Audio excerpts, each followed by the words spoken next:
सभी को जय मसीह की। हम जो लेसन चल रहा है उसी के कंटिन्यूएशन में चलेंगे। पहला लेसन क्या था जो हमने सीखा था? लेकिन हमारे लिए लेसन क्या था? हमें एक पवित्र जीवन जीने के लिए बुलाया गया है, इसलिए हम अपने जीवन को पवित्रता से जिए। दूसरा डिसीजन था, लेकिन उसको अपने उद्देश्य को हमारी बुरी परिस्थितियों में भी परमेश्वर जो है हमारे अपनी जो इच्छा है, जो योजना है, उसको वो पूरी करता है। उसी के साथ नेक्स्ट जो है, अब तीसरे लेसन पे हम आ रहे हैं।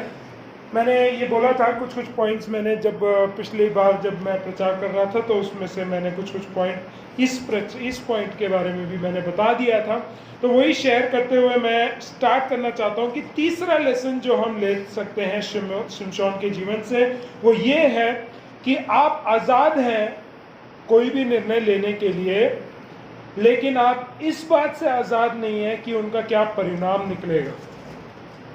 Okay, you are free to choose but you are not free from the consequence of your choice। ठीक है, कहने का मतलब क्या है कि हमारे जीवन में परमेश्वर ने पूरी आजादी दे रखी है कि आप कुछ भी कर सकते हैं। परमेश्वर कुछ नहीं बोलेगा, परमेश्वर बाद में करेगा क्या वो बात अलग है, लेकिन आपको पूरी छूट दे रखी है कि आप कुछ भी कर सकते हैं। आप संडे को चर्च ना आकर किसी मंदिर में भी जा सकते हैं। मैं ये नहीं कह रहा हूं कि मैं परमिशन दे रहा हूं कि आप जाओ, आप कर सकते हो, ये फ्रीडम है, आपको आजादी है। आप चाहे तो आप मंदिर छोड़कर जैन मंदिर में भी जा सकते हो, क्योंकि आज वहां पे शायद कोई पार्टी भी है, जा सकते हो, कोई नहीं रोकेगा। क्यों? क्योंकि परमेश्वर ने एक चीज जो इंसानों को दे रखी है वो है फ्री विल, यानी कि आपको पूरा फ्रीडम दे रखा है कि आप जो करना चाहे, जो निर्णय लेना चाहे, वो आप ले सकते हैं। ये फ्री विल का आनंद कौन नहीं उठाता है? स्वर्गदूत।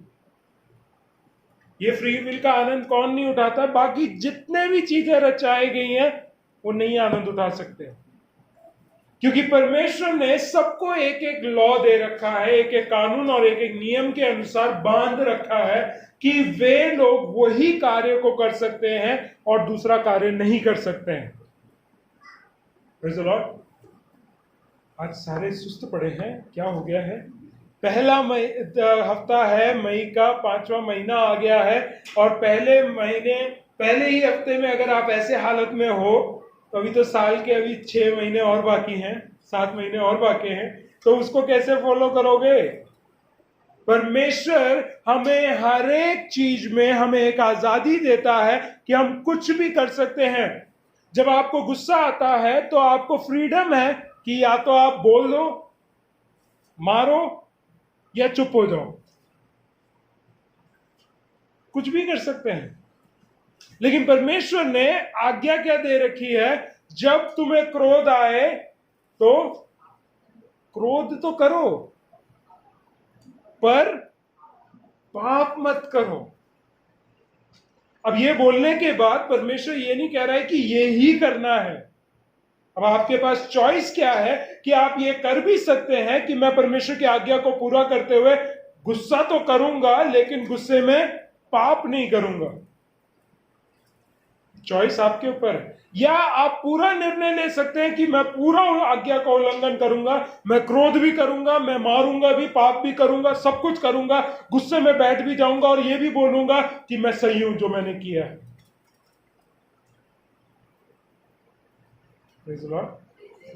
परमेश्वर उसकी फ्रीडम आपको देता है।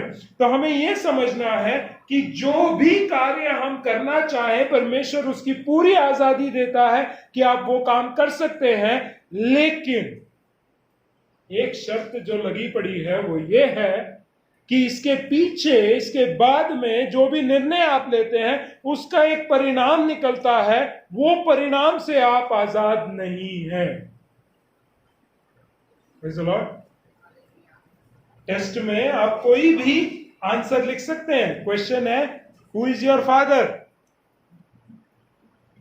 आप पड़ोसी के नाम को लिख के आ जाएंगे, कोई बात नहीं, वो भी एक आंसर है, फ्रीडम दे रखा है। लेकिन कॉन्सिक्वेंस क्या होगा? वो आंसर गलत होगा। और अगर बाप को पता चल गया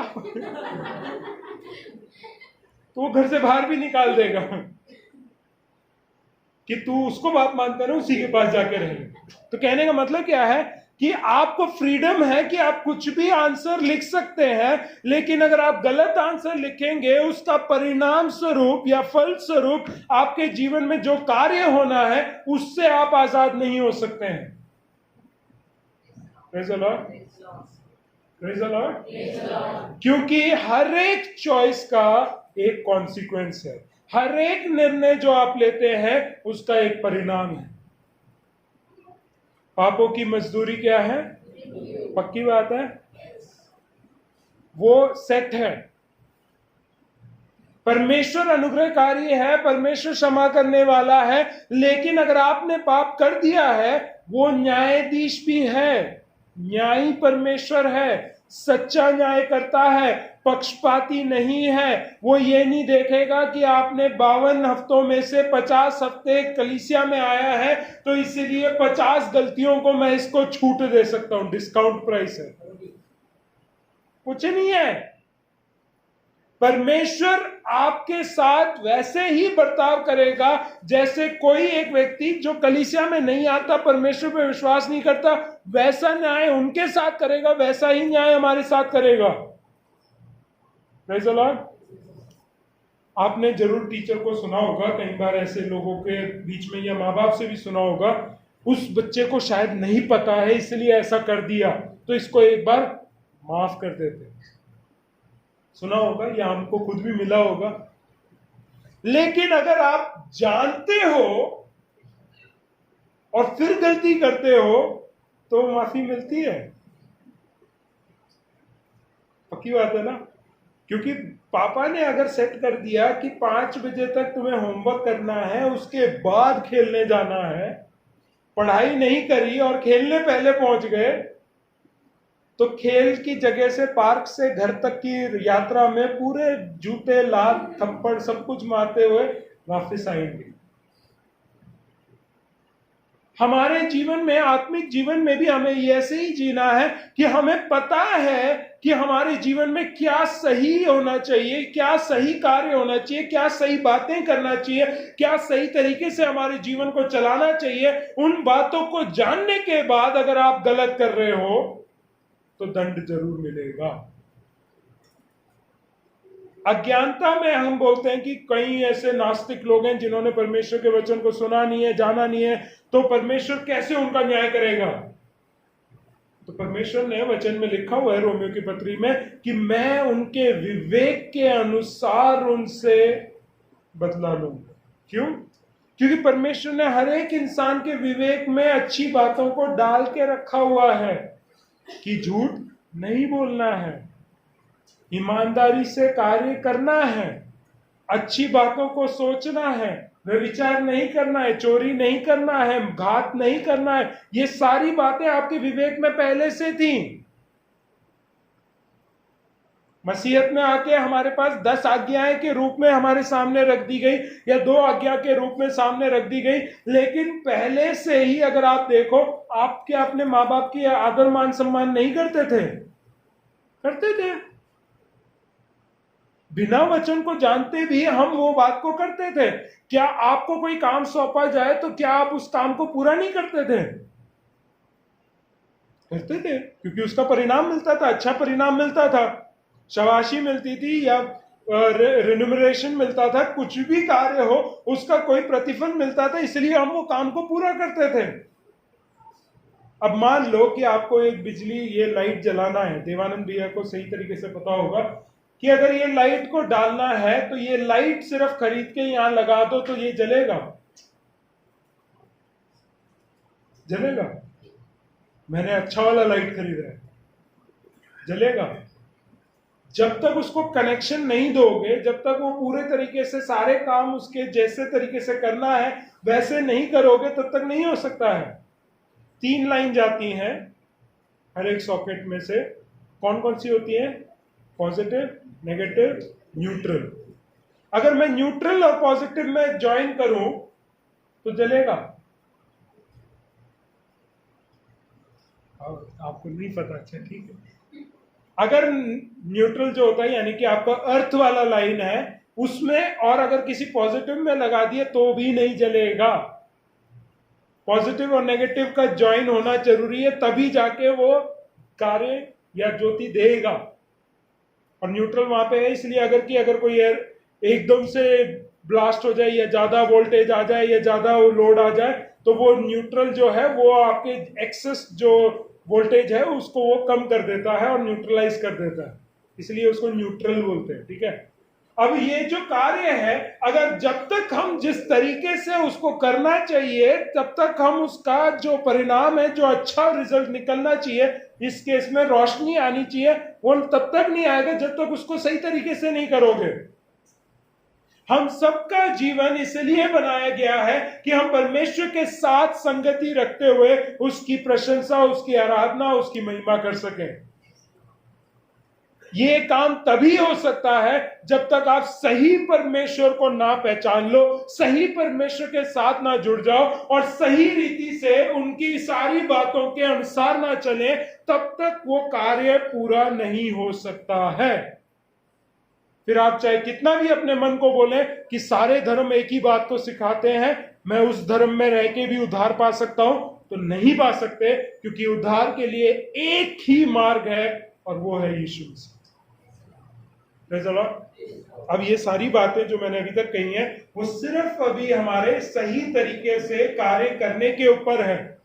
लेकिन बात क्या है कि मैं इतना कुछ बोलने के बाद भी आपके पास अभी भी फ्रीडम है कि मेरी बातों को सुनकर दिल के अंदर लेके जाकर उसके द्वारा कार्य कर सकते हैं, या एक कान से सुनकर दूसरे कान से उस तोते को उड़ा दीजिए।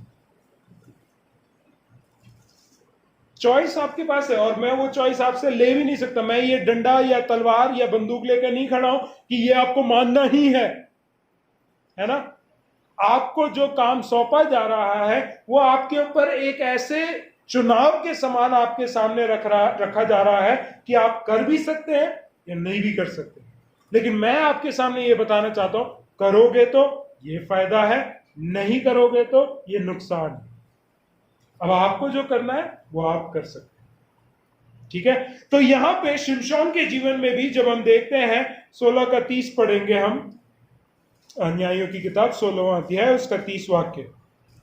और शिमशोन ने कहा, हाँ, फलिस्तियों के संग मेरा प्राण भी जाए। हाँ, और वह अपना सारा बल लगाकर झुका। हाँ, तब वह खड़ सब सरदारों और उसमें के सारे लोगों पर गिर पड़ा। हाँ, इस प्रकार जिनको उसने मरते समय मार डाला, उनसे भी अधिक जिन्हें उसने अपने जीवन में मार डाला था। अब ये जो वाक्य है सिर्फ इतनी बात को समझाता है कि शिमशोन अपनी गलती को एहसास करके क्षमा मांगता है और क्षमा प्राप्ति के बाद वो चाहता है कि परमेश्वर उसको एक और बार अपने बल से भरे। सामर्थ पाता है और सामर्थ पाके वो क्या करता है, सारे फिलिस्तियों को जो उस मंदिर में इकट्ठा हुए थे उन सबको अपने साथ लेके डूब जाता है। डूबता मतलब वहां पे कोई पानी नहीं था, लेकिन अपने आप मर भी जाता है और उन लोगों को भी अपने साथ ले मरता है। कॉन्सिक्वेंस की बात क्या है कि परमेश्वर ने क्षमा तो दे दी है, लेकिन अगर पिलर हिलाओगे तो क्या होगा, तुम्हारी मौत होगी। कहने का मतलब क्या है कि परमेश्वर न्यायी है, परमेश्वर दया का सागर है, परमेश्वर क्षमा भी कर दिया है, लेकिन उस क्षमा के साथ साथ जो तुम कार्य करने जा रहे हो, जिस पर्पस के लिए तुम बनाए गए हो, वो पर्पस, वो उद्देश्य भी पूरा होना है। कॉन्सिक्वेंसेस क्या है कि दाऊद के जीवन में अगर आप देखो, बादशेबा नाम की औरत को अपने साथ ले लिया, उसके लिए जो जो पाप करना था वो सारे पाप कर लिए। क्षमा के लिए उसने उपवास भी रखा, ठाट भी पहन लिया, राख में भी बैठ गया। लेकिन फिर भी उसका पुत्र मर गया। Praise the Lord। और दाऊद कौन था? क्या है टाइटल उसका? परमेश्वर क्या कहता? परमेश्वर के मन के अनुसार एक व्यक्ति था। अब मुझे नहीं पता कि हम में से कितने लोग वो टाइटल ले सकते हैं कि मैं भी परमेश्वर के मन के अनुसार हूं। लेकिन अगर वो परमेश्वर के मन के अनुसार होने के बावजूद जब उसने गलती करी, परमेश्वर ने उसको क्षमा तो दे दिया होगा, लेकिन जो परिणाम था वो जरूर उसके जीवन में हुआ। Praise the Lord, praise the Lord. क्यों प्रेज़ द लॉर्ड करना है? वो इसलिए है कि परमेश्वर हमारा न्यायी परमेश्वर है। वो पक्षपाती नहीं है कि ये व्यक्ति को मैंने अपने मन के अनुसार बोला है तो ये कुछ भी करे मैं इसको क्षमा कर दूंगा, इसको कोई भी दुख भी नहीं आएगा, परेशानी भी नहीं आएगा। ऐसा हो नहीं सकता है। Praise the Lord. परमेश्वर ने अपने पुत्र को जब उसने पाप का पूरा जो जिम्मेदारी है अपने ऊपर ले लिया, उससे मुंह फेर सकता है, तो फिर हम क्या चीज है? हिंदी में कहावत है, हम कौन सी खेत की मूली है फिर, कि हमारे जीवन में हम गलती करते रहे, हम क्षमा प्राप्ति मांग ले और हम ये भी बोल दें कि परमेश्वर तू मेरे जीवन में कोई मुसीबत नहीं लेके आना, कोई परेशानी नहीं लेके आना, मैं अपने जीवन को अपने आप ही सुधार लूंगा। जब तक एक बच्चे को डांटोगे नहीं, मारोगे नहीं, तब तक उसमें कोई भी अनुशासन आने का चांस हो ही नहीं सकता है। चाहे कितना भी ये संसार आज के टाइम पे, कितने भी काउंसलर मेरे जैसे जो और भी फील्ड में हैं, वो ये तक बोलते हैं बच्चों के ऊपर हाथ नहीं उठाना चाहिए। ठीक है, वचन भी वही कहता है, हाथ मत उठाओ। क्या उड़ाना है? छड़ी उठाओ।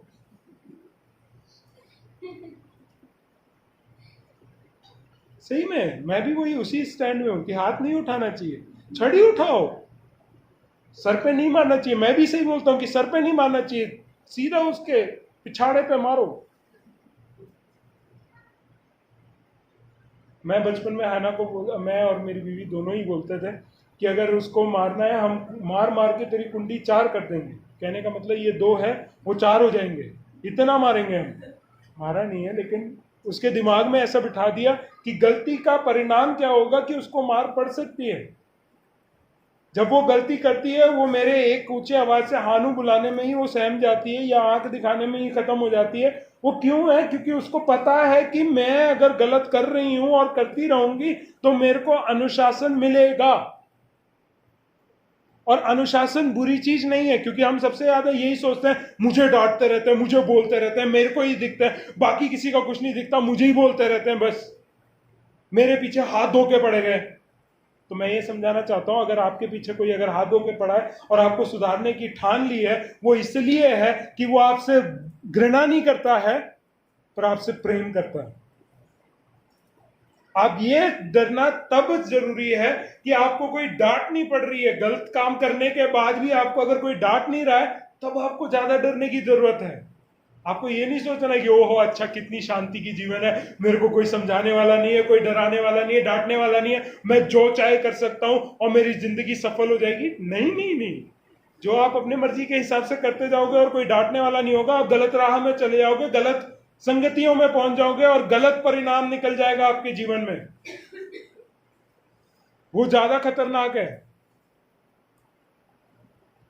क्योंकि कई बच्चे हमें सोचते हैं कि ये माँ बाप हमारे जीवन में हमें आजाद क्यों नहीं छोड़ देते हैं, हमें अपनी जिंदगी जैसे हम चाहते हैं वैसे जीने क्यों नहीं देते हैं। वो इसलिए है क्योंकि वो जानते हैं कि अगर तुम्हें खुले सांड की तरह छोड़ दिया तो कहीं ना कहीं जाके भिड़ के अपने आप को कटवा के आ जाओगे। आओगे भी कि नहीं वो भी पता नहीं। इसलिए अनुशासन हमेशा सही है, क्योंकि इब्रानियों की पत्री अगर हम पढ़ें 12वां अध्याय उसका 5 और 6 वाक्य, तो उसमें क्या लिखा है?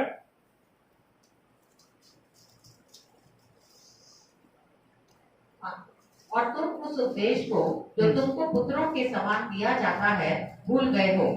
हे मेरे पुत्र, प्रभु की ताड़ना को हल्की बात ना जान। प्रभु की ताड़ना को तुम अपने जीवन में एक हल्की बात ना जान, क्योंकि हम ये सोचते हैं कि कोई भी गलती बात कर देते हैं, गलत बात कर देते हैं, गलत रीति से हम चल देते हैं, और हम ये सोचते हैं परमेश्वर कितना करेगा,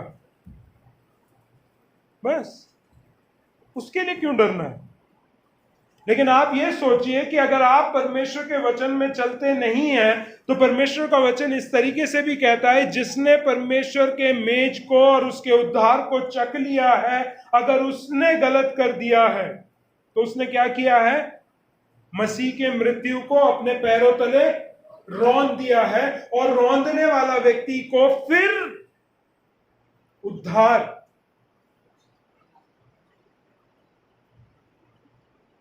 नहीं है, क्योंकि आपके लिए फिर से यीशु मसीह क्रूस पे नहीं चढ़ेगा। उसकी मृत्यु एक ही बार है, और एक ही बार में हमें उद्धार मिला है, और वही उद्धार में हमें बने रहना है। क्योंकि अगर हमने वो उद्धार को पाकर हम फिर से वो गलत बातों में जा रहे हैं, पुरानी संगति, पुराना जीवन, पुराने स्वभाव में, पुरानी रीति रिवाजों में अगर हम जा रहे हैं, तो आप क्या कर रहे हैं, आप यीशु मसीह के मरने को अपने पैरों तले रौंद रहे हैं। और ऐसे करने वाले व्यक्ति के लिए फिर उद्धार नहीं है।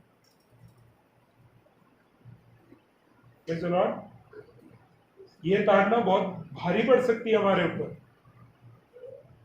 क्योंकि परमेश्वर जब किताब लेके बैठेगा, जब किताबें खुलेंगी, जब हमारा न्याय होना है, तब ये सारा चिट्ठा जो है खुल के आएगा कि तुमने उद्धार इस साल में पाया, उसके बाद तुमने पाप किया, उसके बाद तुमने क्षमा मांगी, फिर तुमने पाप किया, फिर क्षमा मांगी, फिर पाप किया, फिर क्षमा मांगी, फिर पाप किया, तुमने पवित्र जीवन बिताया ही नहीं है।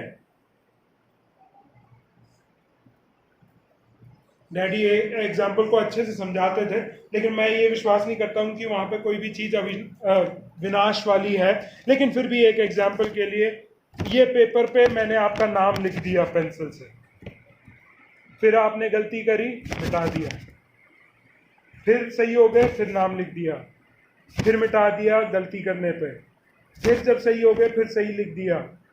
अगर आप ये बार बार मिटाओगे, लिखोगे, मिटाओगे, लिखोगे, मिटाओगे, लिखोगे, इधर होगा क्या पता है, जहां आपका नाम होना चाहिए वहां पे बढ़िया वाला एक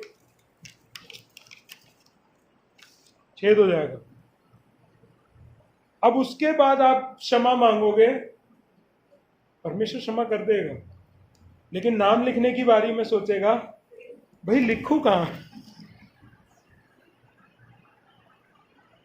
समझ, डराने के लिए ही है, और डर जाओगे तो अच्छा है, क्योंकि अगर इसके हिसाब से अगर आप चलोगे तो अपने जीवन को सुरक्षित रखोगे।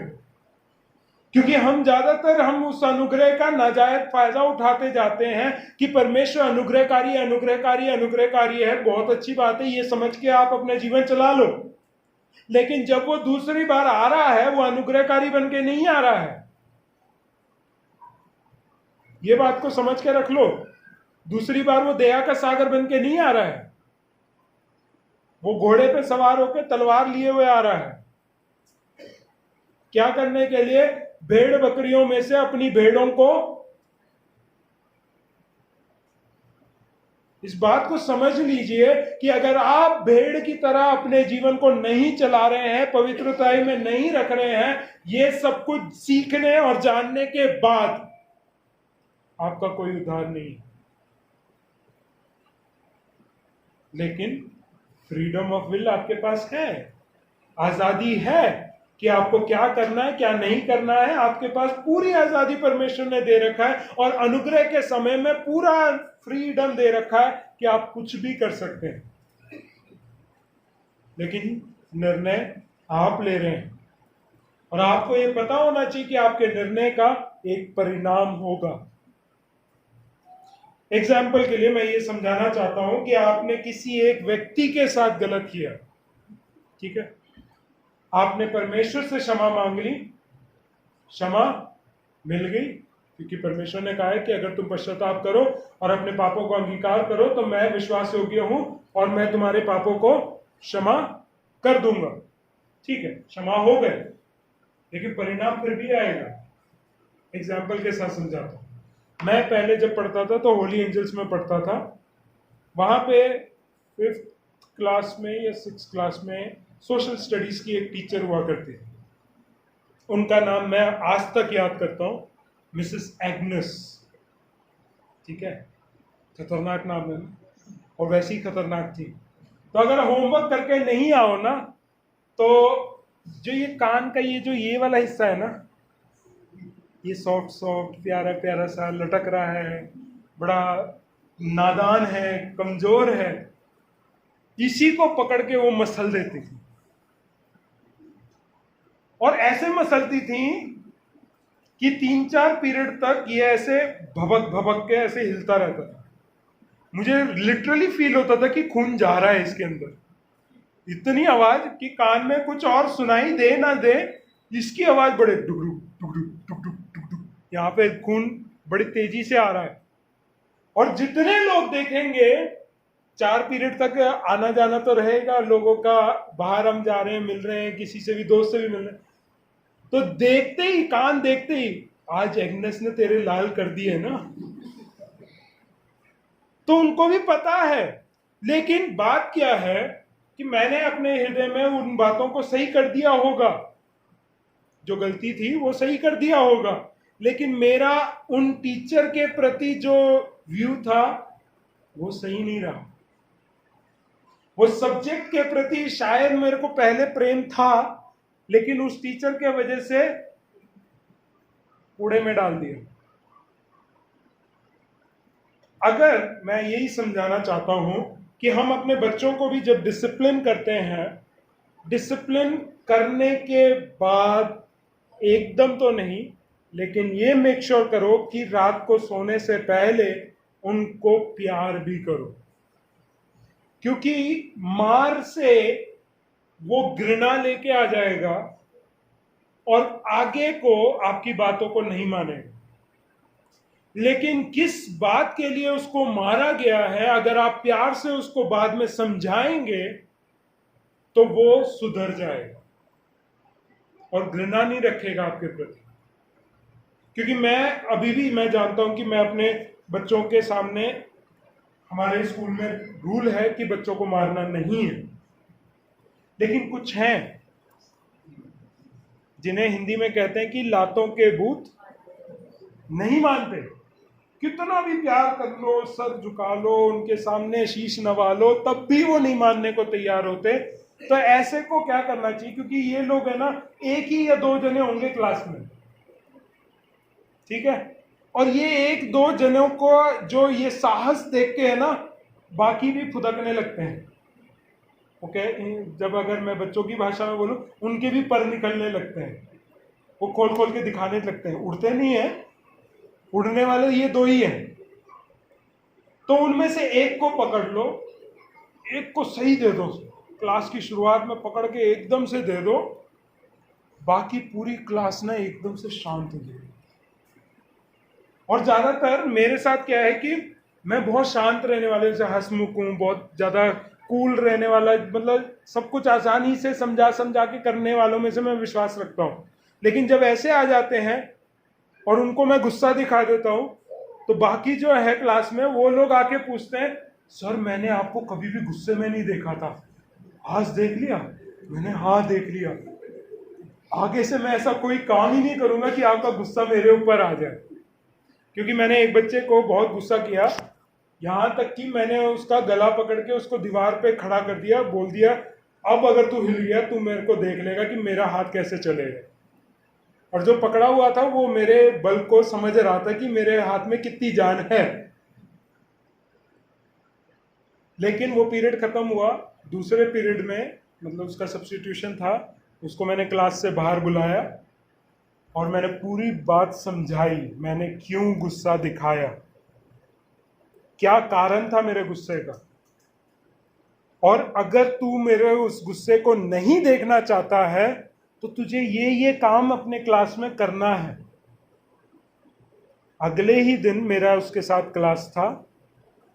क्लास में बाकी कोई अगर डिसिप्लिन्ड हो या ना हो मुझे नहीं पता, लेकिन वो मेरी क्लास में बहुत शांत बैठा था। अभी रिसेंटली वो 12th का एग्जाम देने गया है, तो फेयरवेल होता है। फेयरवेल में किसी भी टीचर के साथ उसने फोटो नहीं खींचा, सीधा भाग के मेरे रूम में आया। मैं ड्यूटी कर रहा था कहीं और, वैल्यू एजुकेशन का। तो वो भाग कर मेरे पास आया, सर मुझे आपके साथ तो फोटो लेना है, बाकी टीचर बाद में आएंगे, पहले आपके साथ खींचना है। मतलब वो रिस्पेक्ट उसके जीवन में क्यों आ गया? क्योंकि मैंने डांटा था, फिर भी मैंने उसको प्यार दिखाया और उसको समझाया कि क्या बात में गलत है। और जब उसने सही कर दिया, उसने अपने आप में ही मेरे जीवन में, मेरे लिए भी और अपने जीवन में सुधार भी ले आया। मेरे जीवन के लिए मेरी तरफ उसने आदर भी दिखाया। तो डिसिप्लिन परमेश्वर इसलिए करता है कि हमारे जीवन में सही मार्ग में हम चल सकें। और समझाया कहां जाता है? जब वचन प्रचार होता है, वो हमें समझाता है कि बेटा तू अपने जीवन में जो तू मेरे को छोड़ के जाता है वो सही नहीं है। तुझे अगर सही करना है तू मेरे पास आ जा। नहीं आएगा तो मैं तेरे जीवन में परेशानियां ऐसी डाल दूंगा, तू मेरे पास ही आएगा, क्योंकि उसके अलावा और किसी के पास उस बात का समाधान हो ही नहीं सकता। या तो आप इस बात को पहले ही समझ जाओ, तो बुरी परेशानी कभी आएगी नहीं। आप सही सही परमेश्वर के साथ बने रहो, उसकी बातों को मानते चलो, वो आशीष पे आशीष देता जाएगा। आपने देखा कभी स्कूल में अगर कोई बच्चा 90% ले आता है, तो अगले साल के लिए उनके ट्यूशन में कुछ फीस में कमी हो जाती है, स्कॉलरशिप मिल जाता है उनको। स्पोर्ट्स में अच्छा हो तो भी स्कॉलरशिप मिल जाता है। क्यों? अगर अच्छे बन के रहोगे तो फायदा है। अगर अच्छे विश्वासी बन के रहोगे तो बहुत फायदा है। आप लोग बोलोगे अभी तक तो हमें तो कोई फायदा नहीं मिला, तो इसका मतलब क्या है? जिनको मिला उनसे पूछो परमेश्वर की शांति कैसे आती है, परमेश्वर कैसे बातचीत करता है, परमेश्वर कैसे मार्गदर्शन करता है, परमेश्वर कैसे रास्ते खोल देता है, कैसे चंगाइयां दे देता है। वो गवाहियां हमारे सामने खड़े होकर जब बोलते हैं तो वो इसलिए है कि परमेश्वर ने उनके जीवन में देखा कि वे लोग विश्वास योग्य हैं, इसलिए परमेश्वर उनके जीवन में कार्य करके दिखाता है। Praise the Lord. Continue to do that. Choice आपके ऊपर है। करोगे तो फायदा है, नहीं करोगे तो पता ही है क्या है। आखिर में बस इतना ही बोलना चाहूंगा कि हम कई बार ये सोचते हैं कि हम छोटा पाप करते हैं या बड़ा पाप नहीं करते हैं। मैं ये कहना चाहता हूं, आप कोई भी पाप करते हो उसकी मजदूरी मृत्यु, और वास्तविक है वो। शारीरिक रीति से मृत्यु नहीं हो तो भी चलेगा, लेकिन जो आत्मिक मृत्यु हो जाती है और हम स्वर्ग नहीं जा पाएंगे, अगर ये बात निर्णय हो गया, वो हमारे लिए सबसे बड़ा नुकसान है। तो मैं ये चाहूंगा कि आप लोग, मैं चाहता ये हूं, आप करोगे क्या मुझे नहीं पता, कि जो परमेश्वर ने वायदे दे रखे हैं, जो परमेश्वर ने आज्ञाएं दे रखी हैं, जो परमेश्वर ने अपने वचन के द्वारा हमें सिखाया है, उसके अनुसार हम चलें। क्योंकि उसके अनुसार चलेंगे तो भी हमें प्रतिफल मिलेगा। अच्छा प्रतिफल पाना है तो अच्छे कामों में लगे रहो। परमेश्वर कहता है ना, स्वर्गीय बातों की ओर अपने नजरों को लगाए रखो, उनकी बातों के अनुसार अपने जीवन को चलाए चलो, ताकि जो प्रतिफल तुम्हारा स्वर्ग में रखा है उसके तुम वारिस बन सको। अगर नहीं, मैं इन बातों को नहीं मानूंगा, नहीं चलूंगा, जो बातें सिखाई जाती हैं वो सब बातें सुनने के लिए अच्छी है, करने के लिए नहीं है, तो उसका परिणाम बुरा भी होता है। परमेश्वर उसके हिसाब से आपको शायद शारीरिक दंड यहाँ पे, आर्थिक दंड यहाँ पे, पारिवारिक दंड यहाँ पे, या सामाजिक दंड यहाँ पे, या कोई भी रीति से यहाँ पे भी दंड दे सकता है या वहां पे भी दे सकता है। इसलिए उसकी ताड़ना जब मिले, समझ जाओ, सुधर जाओ, संभल जाओ, तो आपके जीवन में आप अपने आप को सुधार सकते हैं और आगे बढ़ सकते हैं। मैं नहीं जानता कि आपने कितने पाप किए होंगे, क्या चॉइसेस लिए हैं, क्या निर्णय लिए हैं, मुझे नहीं पता, आपके और आपके परमेश्वर के बीच की बात है वो। लेकिन मेरा इतना कहना है और इतना समझाना है कि जो भी आप निर्णय आगे को लें वो सही निर्णय लें। नहीं पता क्या सही निर्णय है, बाइबल में सारी बातों के लिए लिखा हुआ है, उसको पढ़ना शुरू करें। अगर ये संदेश आपको पसंद आए तो कृपया और लोगों को भी शेयर करें ताकि वो लोग भी इस संदेश के द्वारा परमेश्वर की आशीष पाएं। Thank you.